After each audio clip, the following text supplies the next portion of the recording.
Bonjour à tous, c'est François et je suis très heureux de vous retrouver sur Serial Entrepreneur. Aujourd'hui, je lance un nouveau format qui s'appelle Entracte. J'ai toujours été passionné par le théâtre et dans une représentation théâtrale, l'entracte est ce qui sépare un acte d'un autre. Ici, ce sera un format différent des interviews habituelles, plus axé sur une thématique, sur une réflexion, moins sur un parcours mais toujours avec un invité. C'est ma volonté de vous proposer des contenus différents mais tout aussi passionnants et inspirants. Pour ce premier podcast, je suis avec Valentin Decker, qui a 24 ans, qui est copywriter chez Live Mentor et qui a écrit un livre en fin d'année dernière qui s'appelle « Devenir remarquable à l'ère du numérique » et qui est disponible sur Amazon. Dans ce podcast, on parle d'écriture, de lecture, évidemment d'entrepreneuriat, mais également de liberté. Je n'en dis pas plus et je vous souhaite une excellente écoute. Salut Valentin. Salut. Déjà, je suis très heureux de t'accueillir pour ce podcast. Merci, c'est super ce sympa. nouveau format qui s'appelle Entracte. Je voudrais démarrer un peu comme les serial entrepreneurs, d'une manière différente quand même, mais de me parler un peu de ton parcours. Alors du coup, j'ai fait une école de commerce à Rennes. Avant, j'ai fait une prépa. Donc en fait, j'ai suivi le chemin classique, enfin pas classique, mais ce que beaucoup de personnes font après le bac. Donc j'ai fait une prépa. Au début, je m'engage en prépa sans savoir que derrière une école de commerce. Donc c'était assez marrant. Et après, donc du coup, je fais mes euros. Je finis à Rennes. Je suis arrivé à Rennes en 2013-2014. Je fais 1 an et demi. Ensuite, je pars en Erasmus. Je pars à Athènes, en Grèce. Après, je reviens pour ma dernière année, du coup. Et là, c'est là que je fais mon MSc Innovation et Entrepreneuriat. Donc, c'est un MSc en partenariat avec l'INSA, donc de Rennes, qui est une école d'ingénieurs. Donc, la classe était séparée en deux, donc avec moitié des gens ESC, moitié des gens INSA. Donc, il y avait cette complémentarité entre ingé et école de co. En fait, c'est comme pour un projet entrepreneurial quelconque, il faut des mecs sur la technique et des mecs qui savent vendre ce que tu fais. Donc des gens assez complémentaires quand même. C'est ça. Donc pour ça, le master était super intéressant parce qu'il y avait cette richesse que tu trouves pas vraiment sinon en fait au niveau de tes études. Donc le master a duré 1 an et demi, entrecoupé d'un stage de 6 mois que moi j'ai fait dans une petite startup à Barcelone où je faisais de l'inbound marketing, donc du contenu. Et là j'ai fini mon master en fin novembre, début décembre de 2017. Donc là, ça fait 2 mois que j'ai fini et que je suis diplômé, entre guillemets, quoi. Tu as écrit un bouquin qui est sorti fin d'année dernière, qui s'appelle « Devenir remarquable à l'ère du numérique ». Ouais. Donc ce bouquin, il s'axe sur 2 parties, 2 grosses parties. Une première, un argumentaire sur 4 socles, la perception, l'ambition, l'action, la sagesse. Et la deuxième partie, c'est 4 interviews de personnalités très inspirantes. Quelles ont été les étapes de ce bouquin ? Qu'est-ce qui t'a poussé déjà à écrire ce livre ? Ouais, alors parce que t'as 25 ans, c'est ça ? Là, j'ai 24 ans. 24 ans. Ouais. Si je veux être... pour bien comprendre... en fait, il faut remonter à 16 ans parce que tout ce que j'ai fait avant explique ce que je fais maintenant. Mais le bouquin, en fait, ça a commencé il y a 2 ans, on va dire. Pas pour le bouquin, mais mon histoire. Il y a 2 ans, en 2015, j'étais en stage dans une banque. C'était en césure. C'était un stage de 1 an. C'était cool, mais je kiffais pas trop et c'était pas le truc que je voulais faire de ma vie. Et à un moment, je me suis dit putain, mais faut que je trouve un autre truc, faut que je change de voie et que je me trouve un truc qui me convient mieux et qui me plaît plus. Et je me suis mis à beaucoup lire et beaucoup écrire. Et progressivement, ce truc de l'écriture, au début, c'était vraiment presque innocent, tu vois. Enfin, j'avais aucun plan, je me suis pas dit je vais écrire un livre dans 2 ans. En fait, je lisais beaucoup de livres et je voulais juste trouver un moyen de ne pas les oublier la semaine d'après et de les retenir et de les marquer quelque part. Donc, je fais des résumés de bouquins. Et c'est là que j'ai découvert Medium, la plateforme de blogging. J'ai tout de suite beaucoup aimé la plateforme parce qu'elle te permet d'écrire sans gérer la technique, sans avoir à créer un site. C'est super intéressant, mais au début, quand tu veux c'est simple et je trouve agréable à lire sur Medium. Et quand tu veux juste écrire, quand tu crées du contenu, c'est facile, tu vois. Vraiment, tu t'occupes de rien. Et en plus, le gros avantage de Medium, c'est que tu as déjà une audience sur la plateforme. Parce que si tu fais un blog ou un site en externe avec ton propre site, tu as le travail d'acquisition de trafic où il faut que tu fasses venir des gens. Medium, c'est comme YouTube, tu as des gens qui sont sur le site et avec des recommandations d'articles, tu tombes sur des articles de gens que tu connais pas. Donc ça, c'est super, super important. Et il y a aussi un système de follow, mais c'est cool. Et Donc j'ai commencé par des résumés de bouquins et au fur et à mesure, je me suis vraiment pris dans le jeu et j'ai vraiment aimé écrire. Et j'écrivais de plus en plus jusqu'à, donc ça pendant 2 ans, jusqu'à cet été, donc en juillet 2017, j'étais à Barcelone dans mon stage et je me suis dit, bah, j'écris déjà régulièrement, pourquoi est-ce que j'en ferais pas un livre quoi.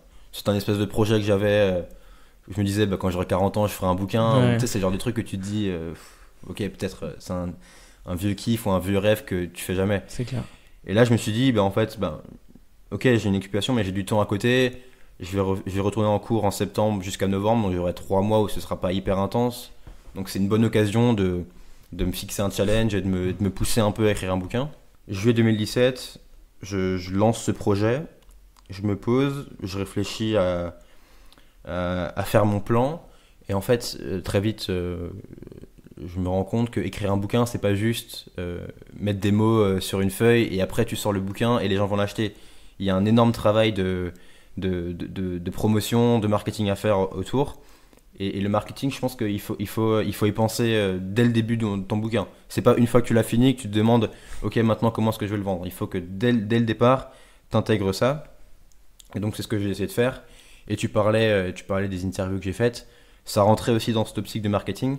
Parce que j'ai interviewé 4 personnes qui ont déjà une petite communauté et une audience. Et donc justement, les interviewant, ben, ça me permettait aussi de faire des ponts avec leur audience et de se dire, ok, il a interviewé ce gars-là, donc ça peut m'intéresser parce que voilà.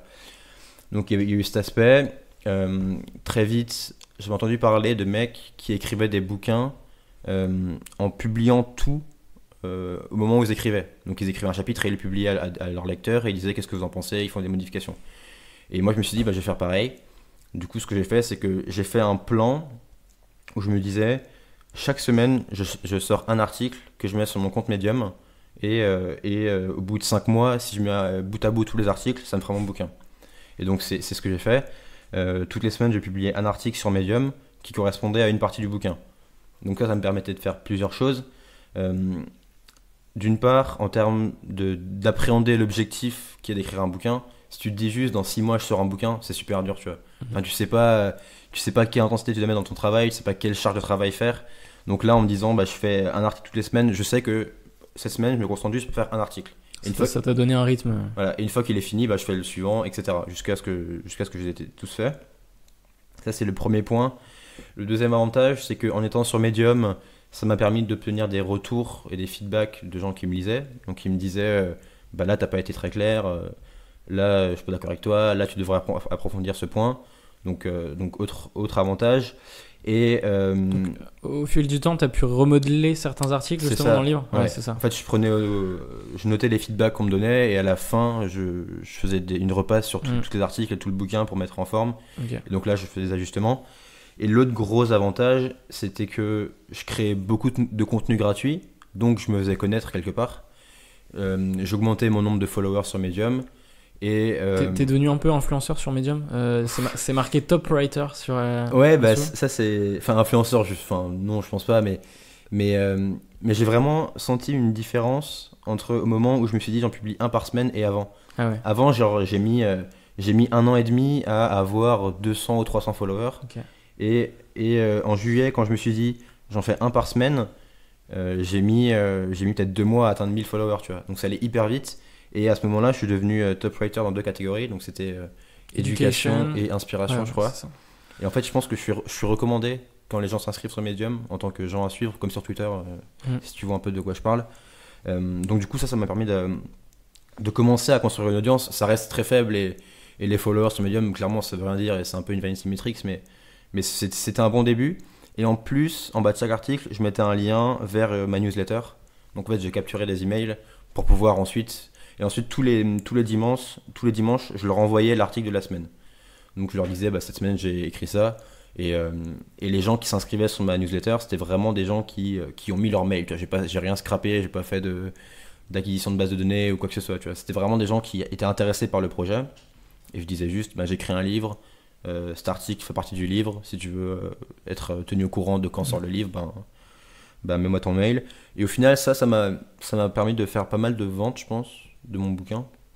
Parce qu'en fait, les gens, ils me suivaient depuis 4-5 mois, donc ils voyaient pratiquement tout le bouquin, et ils s'étaient un peu identifiés, et s'ils kiffaient bien ce que je faisais, ben, à la fin, ils l'ont acheté, tu vois. Et donc le fait de publier tous ces articles gratuitement sur Medium, il y en a qui m'ont dit, mais pourquoi tu fais ça? Personne ne va acheter le bouquin, tu vois, vu qu'il est sur Medium. Il y en a qui m'ont dit ça.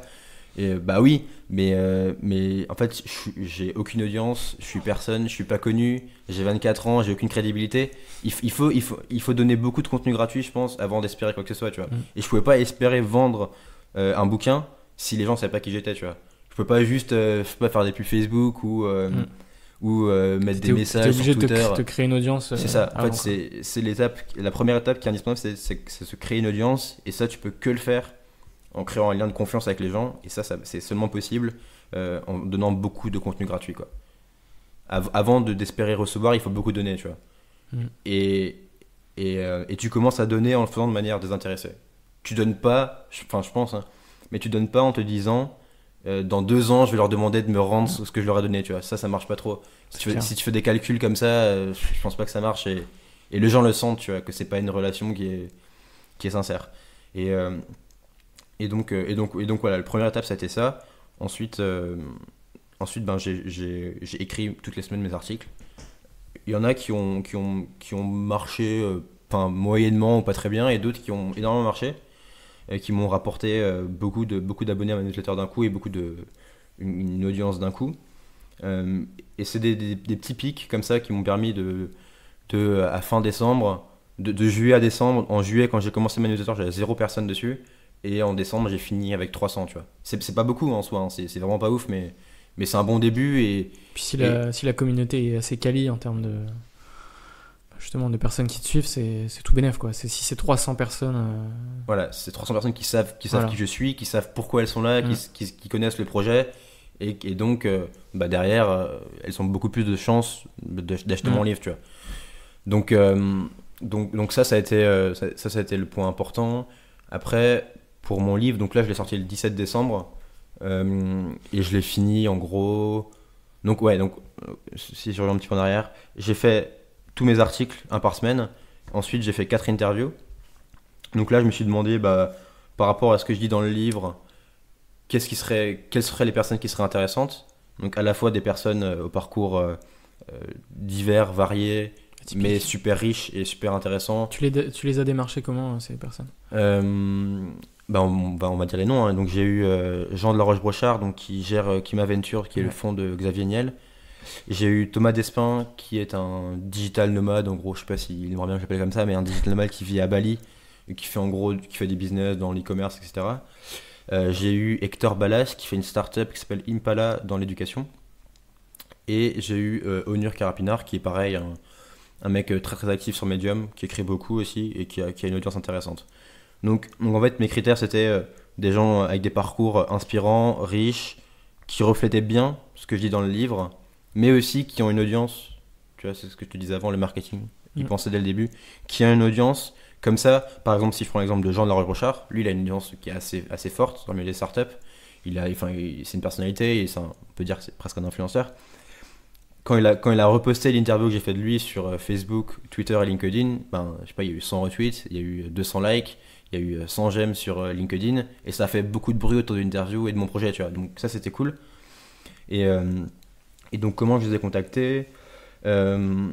Pour Jean, j'avais fait un article dans le projet article 1 par semaine, où je le mentionnais dedans, où je parlais de lui. Il l'avait vu, il s'était inscrit à ma newsletter. Donc en fait, il recevait mes mails tous les dimanches. Et un soir, je l'ai contacté sur Twitter en lui proposant, et il a tout de suite dit oui, et très, très sympa, très accessible et très ouvert. Hector, je l'ai contacté sur Messenger, sur Facebook, je lui ai envoyé un message. Tout simplement. Hey mec, je fais un livre, est-ce que t'es chaud pour que je t'interviewe? Thomas Despins, pareil. Thomas Despins, je le suivais depuis. Lui, il a un parcours qui est assez fou. Enfin, t'as lu le bouquin. Il a fait un tour d'Europe à vélo, ensuite un tour des États-Unis jusqu'au Canada à vélo, et là, il vit à Bali. Et en fait, je suivais un peu ce qu'il faisait parce que, pareil, lui, il créait beaucoup de contenu. Par exemple, sur son tour des États-Unis à vélo, il faisait une vidéo tous les jours où il racontait ce qu'il vivait. Il se filmait en train de faire du vélo et de galérer à poser sa tente le soir, donc c'était marrant. Et en fait, je le suivais depuis 2 ans, et du coup, je le connaissais bien ce qu'il faisait, tu vois. Et il voyait que je connaissais ce qu'il faisait, donc ça l'intéressait. Enfin, je sortais pas de nulle part avec un message copié-collé à tout le monde en disant je fais un livre, j'aimerais vous interviewer. Non, enfin un truc minimum personnalisé. Donc pareil, lui je l'ai contacté sur Facebook, et puis Onur je le connaissais un petit peu, j'avais son numéro de téléphone, donc je l'ai juste appelé, voilà. Et donc 4 interviews, j'ai fini le projet de livre fin novembre, début décembre, et je l'ai publié le 17 décembre. Là pour le prochain livre, clairement je ferai autrement, parce que je pense que je laisserai plus de temps une fois que j'ai fini le livre pour préparer la sortie, préparer la vente, préparer le marketing. C'est vrai que c'était assez rapide quand même. C'était hyper rapide et c'était trop rapide. 3-4 mois pour l'écriture, la publication, etc. Enfin, c'est assez impressionnant quand même. Bah, enfin, oui et non. En fait, je faisais pas 15 heures par jour, je faisais vraiment genre 1 ou 2 heures par jour. Mais après, sur 5 mois, ça fait beaucoup, tu vois, ça fait beaucoup d'heures. Mais c'était pas en mode je dormais pas. Oui, c'est pas c'est l'espèce d'écrivain un peu maudit qui mange pas, qui dort pas, qui se lave pas. Non, c'était pas tout ça. Hein. J'allais au travail la journée, j'allais en cours et après, dès que j'avais fini, j'écrivais, tu vois, c'était 1 heure par jour ou 2 heures par jour. Mais si je devais le refaire, d'ailleurs, je vais le refaire, je laisserai plus de temps une fois que c'est fini pour mieux préparer ça. Okay. C'est un truc que j'ai pas assez bien fait là. Quand t'écris un article, est-ce que tu as des habitudes pour être plus productif, écrire plus vite, enfin... Déjà, je pense que le premier truc, c'est qu'il faut beaucoup écrire, tu vois. C'est un muscle. Il n'y a pas vraiment de secret, il n'y a pas de raccourci, il n'y a pas de shortcut, il n'y a pas de hack, tu vois. Tu veux écrire bien et vite, il faut déjà passer beaucoup de temps à écrire. Donc moi, je l'ai fait pendant 2 ans, tu vois. Donc, et ce livre, il n'aurait pas été possible sans les 2 ans avant d'écriture, juste comme ça, pour me faire plaisir. Donc ça, c'est le premier point. Deuxième point... pour mes recherches, j'ai un petit système de notes. J'avais fait un article dessus où j'expliquais en fait. Ça s'inspirait de Ryan Holiday, qui est un auteur que j'aime beaucoup. C'est dès qu'il lit un livre, il surligne, il prend des notes sur un petit papier qui fait la taille d'un téléphone, pas même plus petit. Il les range. Et moi, je fais ça aussi. Et dès que je veux faire un article, je reprends mes notes et je regarde ce qui peut m'intéresser ce qui peut me servir, ce qui peut m'être utile pour l'article. Donc ça m'a beaucoup aidé parce que le travail de recherche, il est quand même assez gros pour un livre, mine de rien. Donc, en termes de référence et tout. Donc en faisant ça, moi j'ai fait ça pendant 1 an. Et donc en fait, j'ai beaucoup de notes, donc ça m'aide beaucoup. Ça, c'est le premier point. Après, pour l'écriture pure, il n'y a pas de bonne ou de mauvaise manière. Faut que chacun trouve le truc qui lui convient et qui fonctionne bien pour lui. Moi, comment je fais là, pour le bouquin, j'avais un document Evernote où il y avait un article un document par article. Je fais une phase où je réfléchis sur le plan de l'article, où j'écris en vrac des idées, je les mets en ordre, et après je me pose avec de la musique classique, généralement des espèces de gros trucs de piano qui t'emportent, et j'écris quoi, et je mets ça en forme. Et puis après pareil, c'est un truc que je dois m'améliorer là-dessus, c'est la relecture après, tu vois. C'est une fois que tu as fini l'article, t'es un peu excité, t'as envie de le sortir tout de suite, tu vois, où tu le lis, tu regardes les fautes et puis tu le sors, tu vois. Je pense que c'est bien de le laisser reposer quelques jours et de le relire à tête reposée et tête fraîche, et tu vois des trucs que t'avais pas vu avant et tu l'améliores comme ça. Donc pour mon process, c'est ça, en gros. Ok. Et qu'est-ce qui t'a donné qu'est-ce qui t'a donné l'amour pour lire en fait, parce que dans ton livre tu parles au lycée, etc., enfin les bouquins qu'on impose à lire, etc., qui te faisaient clairement chier, on peut le dire.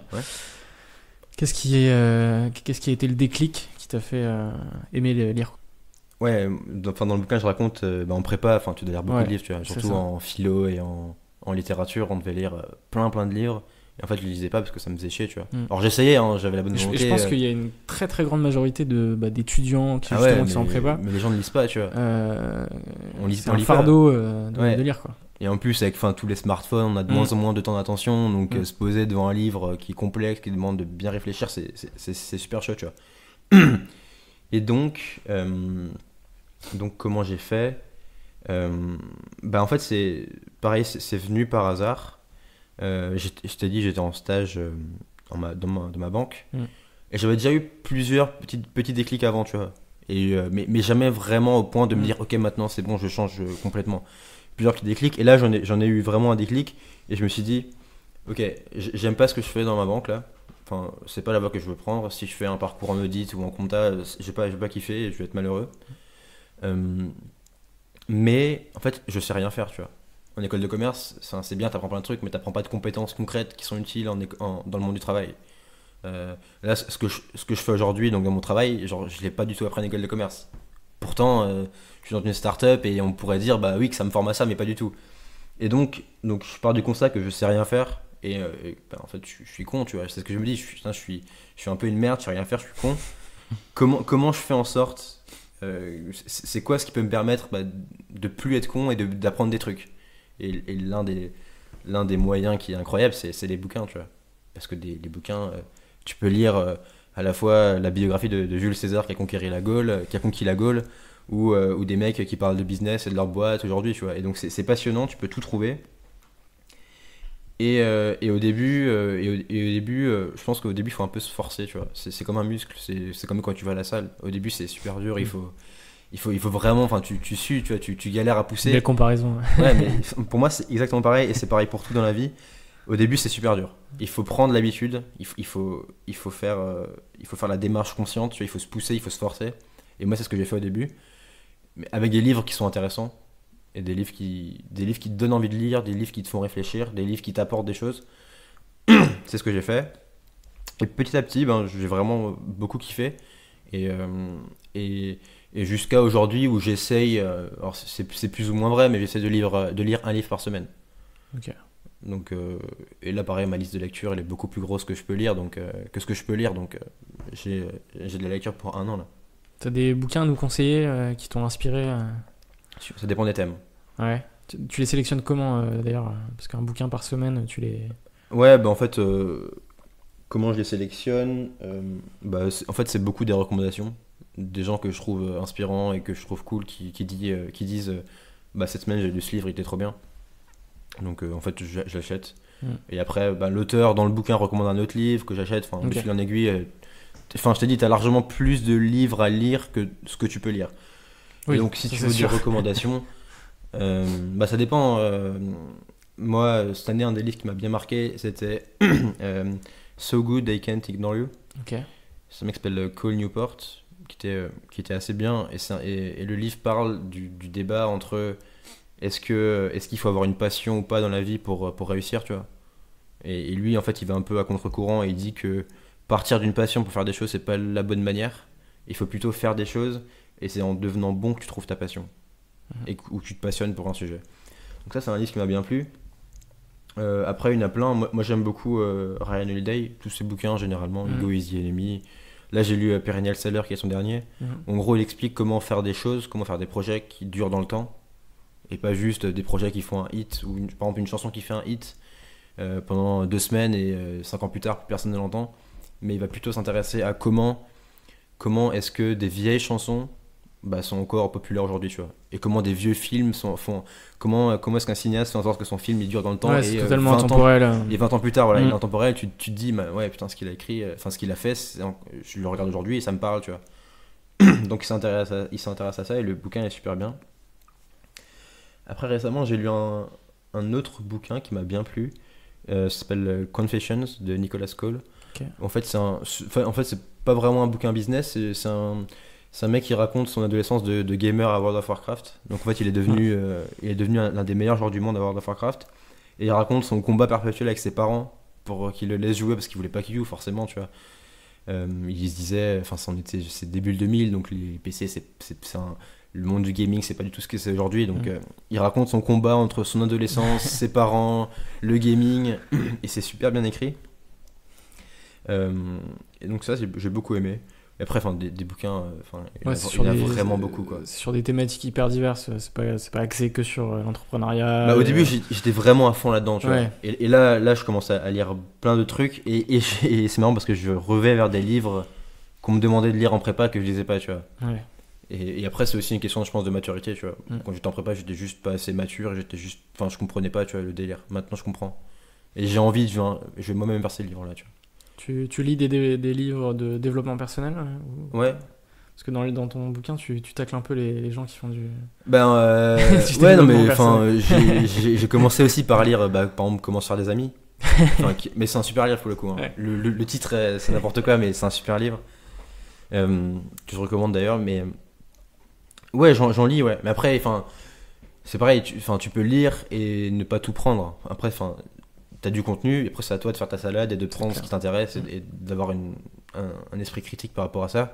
Et dans le dev perso, il y a plein de trucs qui sont intéressants, mais il y a aussi plein de dérives. Enfin, en fait, c'est comme tout, tu vois, c'est comme les startups, c'est comme n'importe quelle entreprise. Il y a beaucoup de bullshit. Il y a beaucoup de bullshit, il y a beaucoup de trucs, enfin, c'est n'importe quoi. Il faut juste arriver à faire la part des choses et après, enfin.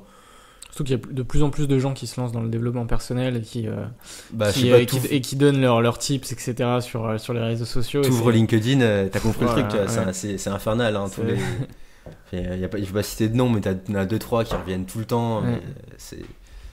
Et t'as l'impression qu'ils inventent le chose à chaque fois. Croyez en vos rêves, etc. Des conseils. Ouais. J'ai découvert qu'il fallait être gentil avec les gens. Ouais. Et ça a changé ma vie. Enfin, des trucs cons comme ça, tu vois, des trucs, les mecs ils réinventent la roue. Ouais. Mais après c'est une espèce de tendance, une tendance qui est aussi bien, tu vois, c'est que on cherche tous à être heureux, tu vois. Enfin, c'est le but de la vie, donc on l'impression qu'on prend conscience que c'est possible, tu vois. Après, il y en a plein qui surfent là-dessus et qui vendent beaucoup de rêves. T'as plein de formateurs qui te racontent du bullshit et qui te promettent d'être riche en 2 semaines, de gagner 10 000 euros par semaine grâce à ça.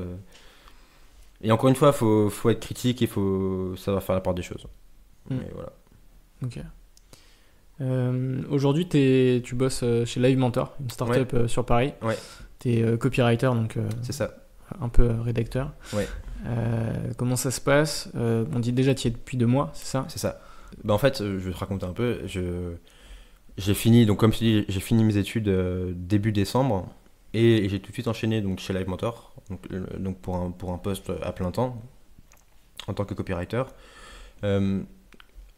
Moi, ce que je dis, c'est que c'est un petit peu c'est le compromis parfait entre ce que je voulais faire, ce que je pouvais faire, entre le produit sur lequel je voulais travailler, le genre d'équipe avec laquelle je voulais travailler, le genre Alex Dana qui est le CEO avec qui je voulais travailler.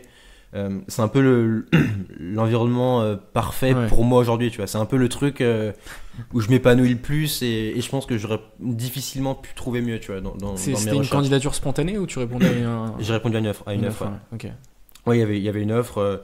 Du coup, je m'étais vraiment appliqué, tu vois, pour faire un truc bien personnalisé avec une relance, etc.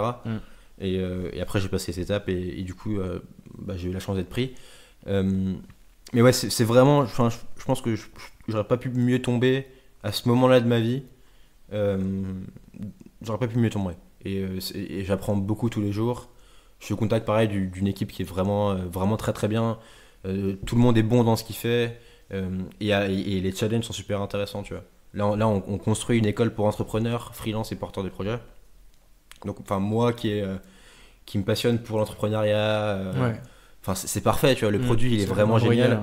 Et on accompagne à la fois des personnes comme toi et moi qui veulent se former sur le marketing digital et qui veulent être freelance par exemple, et des personnes de 40, 50 ans qui ont des enfants, qui sont mariés, mais qui veulent qui veulent faire des cours de yoga ou qui veulent lancer leur petit business e-commerce de bijoux. Enfin, c'est vraiment génial. Les projets sont hyper variés. Et les missions, pareil, c'est ce que je sais faire, c'est ce que je veux faire. Donc pareil, c'est vraiment très très bien. Donc tu as bossé et tu bosses encore dans une start-up, tu as fait un MSc entrepreneuriat. Est-ce que dans un petit coin de ta tête, tu te dis qu'un jour tu aurais envie de te lancer? Ouais, j'ai déjà fait plein de projets avant, des trucs limite n'importe quoi, tu vois. Tu as des exemples?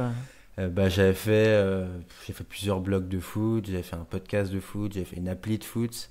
Passionné par le foot, quoi. Ouais, bien vu. Non, j'avais fait quoi?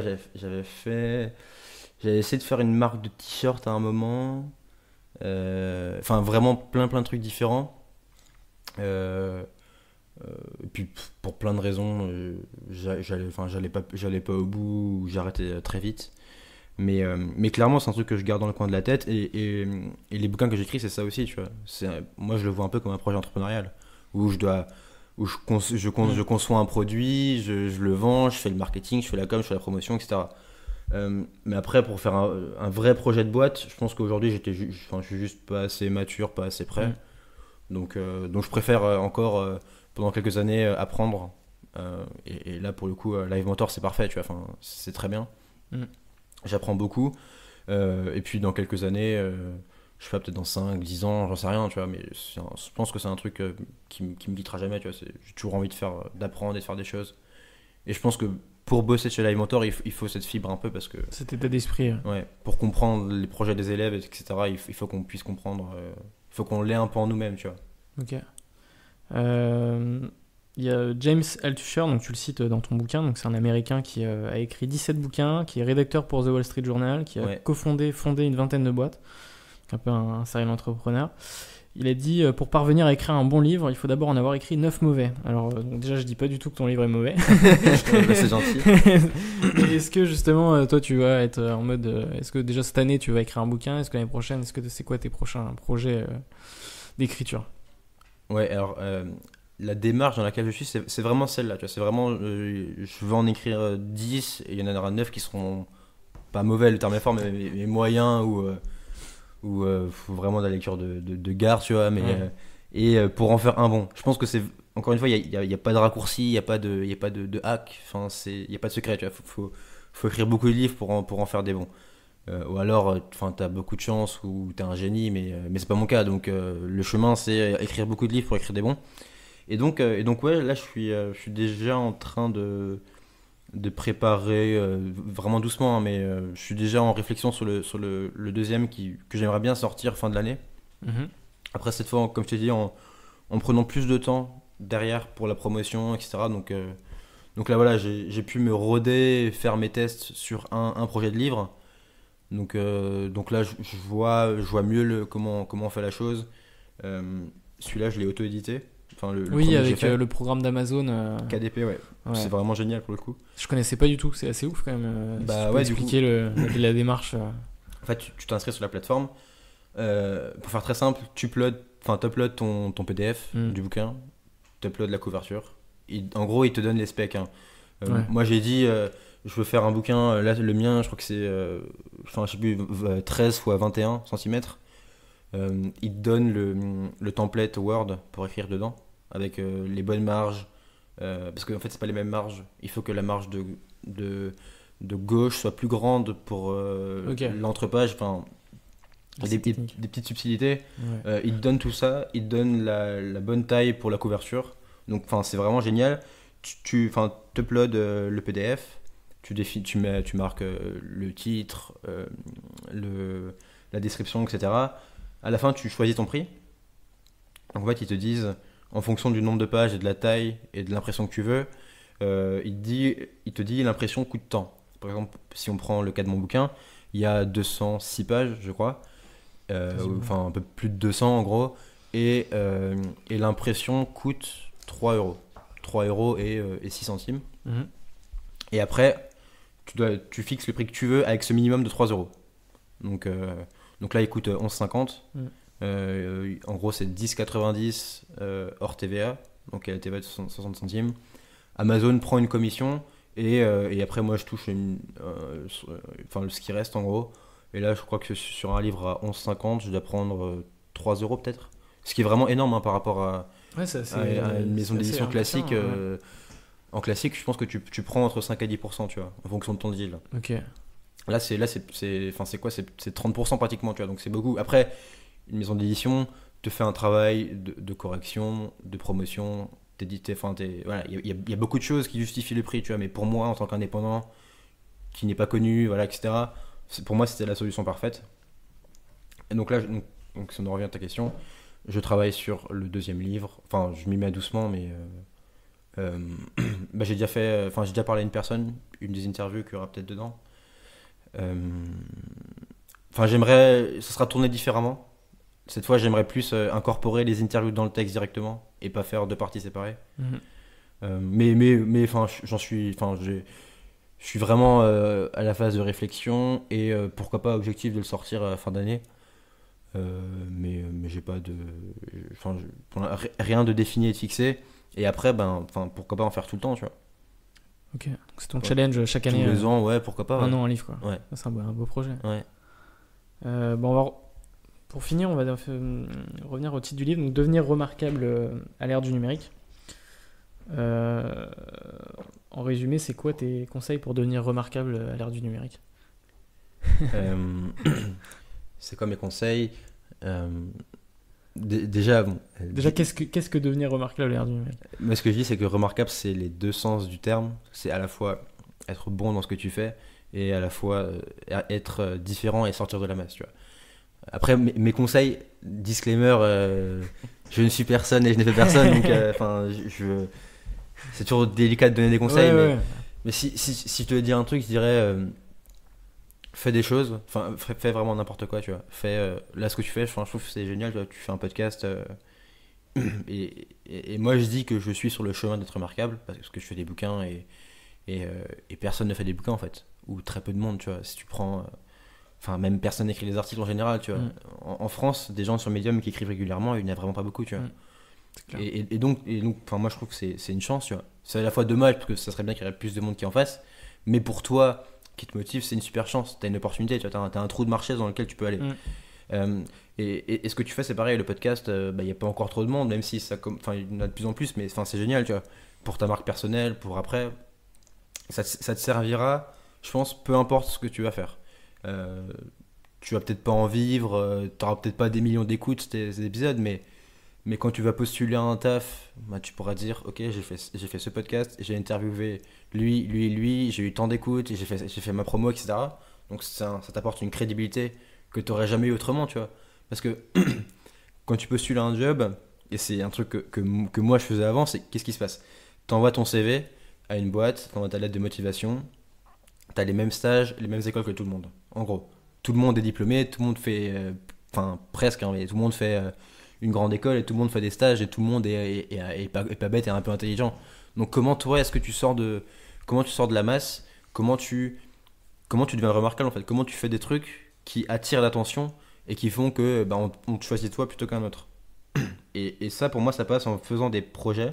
Au début juste suivre tes intérêts du moment, ne pas se dire ok je vais faire ça parce que dans 2 ans ça va m'apporter ça, tu vois. Moi je me suis pas dit au début que j'écris maintenant, comme ça dans 2 ans je vais faire un bouquin, je vais gagner tant d'argent et dans 5 ans. Non, je pense que ça marche pas trop. Commence par juste suivre un intérêt, fais un projet. Je pense que si t'as commencé le podcast c'est parce que t'en avais envie, tu vois. T'as pas de. Enfin, t'en as peut-être un, mais c'est pas le driver numéro un, tu vois. Faut pas que ce soit ça. Enfin, je pense. Donc, c'est juste une passion et une envie que t'as eue. Donc, moi, le premier conseil, c'est ça, c'est fais un truc, n'importe quoi, qui te fait envie aujourd'hui. Ensuite, c'est persiste. Ça va être dur parce que ça met du temps, tu vois. Tout met beaucoup de temps. Toi, tu le verras tu le vois déjà avec ton podcast. Ça met du temps à décoller. T'as peut-être pas autant d'écoute que tu le veux, mais continue, persiste, et avec le temps, tu vas devenir meilleur. Les gens vont voir que justement t'es consistant et que tu persistes et que tu deviens meilleur, et donc de plus en plus de gens vont venir. Et c'est comme ça que tu deviens remarquable, tu vois, pour moi. C'est de la persévérance. C'est de la persévérance et c'est saisir les opportunités, c'est se lancer dans des projets, ne pas se restreindre à l'école, parce que c'est vrai qu'il y a énormément d'étudiants qui se contentent de suivre leurs études, alors que c'est quand même le moment où tu es étudiant où tu peux faire un maximum de choses. Voilà. C'est clair. Non, mais c'est clair. Et puis moi je regrette de ne pas avoir fait assez de choses, tu vois. J'en ai fait là j'ai fait mon bouquin, j'étais encore en études à la fin, mais au début je m'en foutais un peu, tu vois. En fait c'est pas que je m'en foutais, c'est que je comprenais pas, en fait j'étais pas assez mature et je voyais pas l'intérêt et au-delà de l'intérêt, l'enjeu, et surtout que c'est une obligation aujourd'hui, quoi. Aujourd'hui dans le bouquin ce que je dis, c'est qu'on peut faire vraiment ce qu'on veut dans la vie, mais il faut se donner les moyens et il faut être remarquable, parce que tu peux avoir le job que tu veux, mais il y a beaucoup de monde qui veut ce job, tu vois. Et donc si tu le veux, il faut que tu te différencies, il faut que tu fasses quelque chose que les autres ne font pas. Et peu importe ce que c'est, ça peut être une chaîne YouTube, un podcast, des vidéos, un livre, de la musique, n'importe quoi, tu vois. Mais fais un truc de tes mains, montre que tu es capable de le faire, et tu seras crédible, quoi, comme ça. Ok, merci Valentin pour ce podcast. C'était super sympa. Et puis n'hésitez pas à le suivre sur Medium. C'est cool. Merci d'avoir écouté ce podcast. N'hésitez pas à me suivre sur les réseaux sociaux, à vous abonner sur Apple Podcast et sur SoundCloud. Et puis moi je vous donne rendez-vous très vite pour le prochain numéro.